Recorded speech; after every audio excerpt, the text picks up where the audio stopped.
The term family caregiver refers to an unpaid family member or friend that provides care to an individual that has an acute or chronic condition.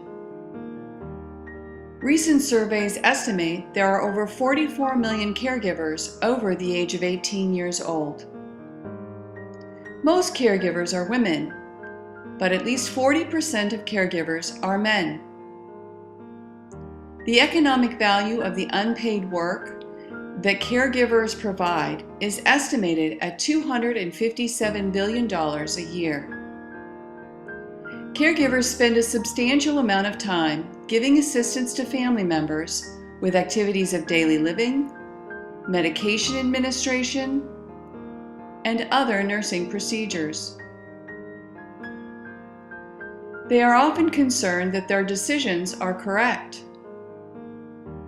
Simply administering medications does not adequately capture the hassles of administering medications several times a day, including injections, eye drops, inhalers, crushed tablets, and then continuously monitoring for side effects. Assisting a family member in taking a bath does not adequately capture the complexity and stressfulness of bathing a person who is resisting a bath. Being responsible for nursing procedures such as wound care, urinary catheters, PICC line infusions, gastrostomy tube feedings, and ventilator care is becoming routine family care of persons with chronic illnesses living at home. Family caregivers often often unprepared to provide care, have inadequate knowledge to deliver proper care, and receive little guidance from formal healthcare providers. Nurses and family caregivers rarely agree about specific needs or problems during hospital admission or discharge, particularly because nurses are often unaware of the strengths and weaknesses of both the patient and the caregiver. Caregivers often neglect their own healthcare needs in order to assist their family member.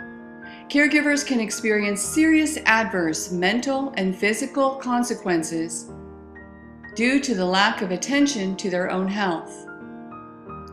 Due to inadequate knowledge, family caregivers may not know when they need community resources and then may not know how to access and best utilize resources. Health professionals lack explicit attention to caregivers is a serious gap in healthcare in light of more than 2 decades of research that documents the potential hazards of caregiving. 2 types of caregiver role strain have been identified. One is caused to sudden informal caregivers, and the other is the result of being a caregiver of a chronic or dying client.